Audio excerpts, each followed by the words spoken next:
பெண்களோட உடம்பு உண்மையிலேயே ஒரு மேஜிக் மாதிரி. சின்ன வயசில் தொடங்குற பூப்பேதல் கட்டத்தில் இருந்து வயசானதுக்கு அப்புறமா வரக்கூடிய மெனோபாஸ் வரைக்குமே நம்ம உடம்புல ஹார்மோன்கள் மாறிக்கிட்டே இருக்கும். ஆனால் யோசித்து பார்த்துருக்கீங்களா, நாம் உடம்பை பற்றி பெருசாக கண்டுக்கிட்டதே இல்லை. ஏதாச்சும் பிரச்சனை வந்தால் மட்டும்தான் டாக்டர்கிட்ட ஓடுறோம். ஆனால் நம்ம சாப்பிட்ற சாப்பாட்டும் வாழ்க்கை முறையும் சரியாக இருந்தாலே முக்கால்வாசி பிரச்சனையை வீட்லேயே சரி பண்ணிடலாம். இன்றைக்கி இந்த வீடியோவில் பூப்பேதல் காலம்ல இருந்து மெனோபாஸ் வரைக்கும் எந்த வயசில் என்ன மாதிரியாக சாப்பிட்ணும், விதைகளை வச்சு ஹார்மோனை எப்படி பேலன்ஸ் பண்ணுறது, ப்ரெக்னன்சி டைமில் என்ன பண்ணணும், மது சிகரெட் பழக்கம் பொண்ணுங்க உடம்பை எப்படி கெடுக்குது, ரொம்ப சிம்பிளாக இன்றைக்கி நம்ம பார்க்க போகிறோம். முதல்ல பார்த்தீங்கன்னா, வயசுக்கு வர டீனேஜ் பொண்ணுங்களோட உணவை பற்றி பார்க்கலாம். இந்த வயசில் உடம்பு ரொம்ப வேகமாக வளரும். அப்போது உடம்புக்கு மெயினாக தேவைப்படுறது இரும்பு சத்தும் கால்சியமும் தான்.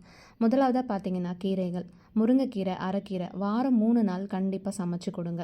ஸ்நாக்ஸ் பார்த்தீங்க அப்படின்னா, கடையில் விற்கக்கூடிய பேக்கெட் உணவுகளை தவிர்த்துட்டு எள்ளுருண்டை, கடலை மிட்டாய், பேரிச்சம்பழம், சுண்டல்னு பாரம்பரிய ஸ்நாக்ஸாக கொடுங்க. இது ரத்த சோகை வராமல் தடுக்கும். அசைவம் என்னென்னு பார்க்கலாம். அசைவம் சாப்பிட்றவங்களா இருந்தால் ஆட்டு ஈரல், நாட்டுக்கோழி, சின்ன மீன்களை உணவில் சேர்க்கலாம். தினமுமே ஒரு முட்டை ரொம்பவே நல்லது. அடுத்ததாக பார்த்தீங்கன்னா, சீட் சைக்கிளிங். இப்போ நிறைய பேருக்கு இருக்கக்கூடிய பிசிஓடி, பிசிஓஎஸ், பிஎம்ஓஎஸ், பீரியட்ஸ் தள்ளி போகிற பிரச்சனைக்கு ஒரு சூப்பரான இயற்கை வழி இருக்குது. அதுதான் சீட் சைக்கிளிங். அதாவது பீரியட் சைக்கிளுக்கு ஏற்ற மாதிரி 4 விதமாக விதைகளை சாப்பிட்றது. நம்ம சுழற்சியை 2 கட்டமாக பிரிச்சுக்கலாம். முதல் 14 நாட்கள், அதாவது டே 1 to 14. இந்த நாட்களில் ஈஸ்ட்ரோஜன் ஹார்மோன் சீராக இருக்கணும். அதுக்கு தினமுமே ஒரு ஸ்பூன் பம்கின் சீட்ஸ், அதாவது பூசணி விதை, அதுக்கப்புறம் ஒரு ஸ்பூன் ஆலி விதைன்னு சொல்லக்கூடிய ஃப்ளாக்ஸ் சீட்ஸை சாப்பிடுங்க. அடுத்த 14 நாட்கள், அதாவது 15லிருந்து 28 நாட்கள் வரைக்கும் அந்த நாட்களில் ப்ரொஜெஸ்ட்ரான் ஹார்மோன் தேவைப்படும். அதுக்கு தினமுமே ஒரு ஸ்பூன் சூரியகாந்தி விதை, சன்ஃப்ளவர் சீட்ஸ், அதுக்கப்புறம் ஒரு ஸ்பூன் எள்ளு சீட்ஸ், செசேம் சீட்ஸ்ன்னு சொல்லுவோம். இதை தொடர்ந்து ஒரு 3 மாதம் பண்ணி பாருங்கள். பீரியட்ஸ் வலி குறையும், சைக்கிளும் சீராகும். அடுத்ததாக பார்த்தீங்கன்னா, ப்ரெக்னன்சி அண்ட் யங் ஏஜ் ஊட்டச்சத்து.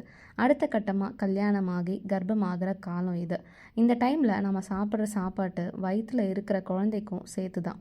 முதலாவதாக பார்த்தீங்கன்னா, காய்கறிகள், அப்புறம் பழங்கள், சொரக்காய், பூசணிக்காய், பீட்ரூட், கேரட், அப்புறம் கொய்யா, மாதுளை, நெல்லிக்காய் தினமுமே சாப்பிடுங்க. ப்ரோட்டீன்ஸ் என்னென்ன எடுத்துக்கலாம். அசைவத்தில் ஐர மீன், மத்தி மீன், முட்டை நல்லது. சைவத்தில் பன்னீர், சுண்டல், பாதாம், வால்நட்ஸ் கண்டிப்பாக சேர்க்கணும்.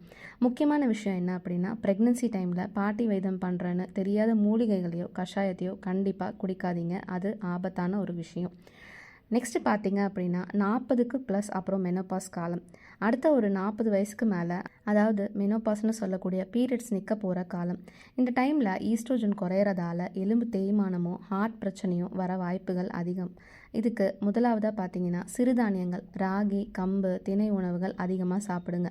அது எலும்புக்கு நல்லாவே பலம் தரும். நெக்ஸ்ட்டு பார்த்தீங்கன்னா, சோயா உணவுகள், சோயா பீன்ஸு, டொஃபு சாப்பிட்றது ஈஸ்ட்ரோஜன் குறைபாட்டை ஈடுகட்டும்.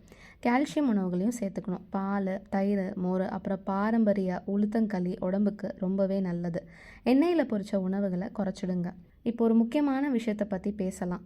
அதாவது மது அருந்துறதும் சிகரெட் பிடிக்கிறதுனால என்னென்ன பிரச்சனைகள் பெண்களுக்கு வரும். முதலாவதாக பார்த்தீங்கன்னா, ஹார்மோன் குளறுபடி.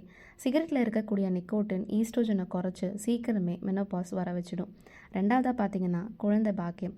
ஆல்கஹால் சாப்பிட்ற பழக்கம் இருந்தால் கருமுட்டையோட குவாலிட்டி அடிப்படும். அப்புறம் குழந்தை உருவாகிறதுல பிரச்சனைகள் வரும். ப்ரெக்னன்சியோட ஆபத்து. கர்ப்பமாக இருக்கிறப்போ இதை நீங்கள் பண்ணிங்கன்னா அபார்ஷன் ஆகவோ இல்லை குழந்தை குறைபாட்டோட பிறக்கவோ அதிக வாய்ப்புகள் இருக்குது. இதை தவிர இது மார்பக புற்றுநோய் வர முக்கியமான காரணமாக அமையுது. ஸோ இந்த பழக்கங்கள் இருந்தால் தூக்கி போட்டுடுங்க. மொத்தத்தில் பார்த்தா, இயற்கை தந்த காய், கனி, கீரை, நட்ஸு, அப்புறம் சரியான அசைவ உணவுகளை அளவோடு சாப்பிட்டு உடம்பை சுறுசுறுப்பாக வச்சுக்கிட்டாலே போதும். உடம்பு சொல்கிற சிக்னலை கவனிங்க. உடம்பை நல்லா பார்த்துக்கோங்க. இந்த வீடியோ உங்களுக்கு பிடிச்சிருந்தா லைக் பண்ணுங்கள். உங்கள் ஃப்ரெண்ட்ஸ் அண்ட் ஃபேமிலி கூட இதை நீங்கள் ஷேர் பண்ணுங்கள். உங்கள் கருத்துக்களை கமெண்ட்டில் சொல்லுங்கள். அடுத்த வீடியோவில் பார்க்கலாம். நன்றி.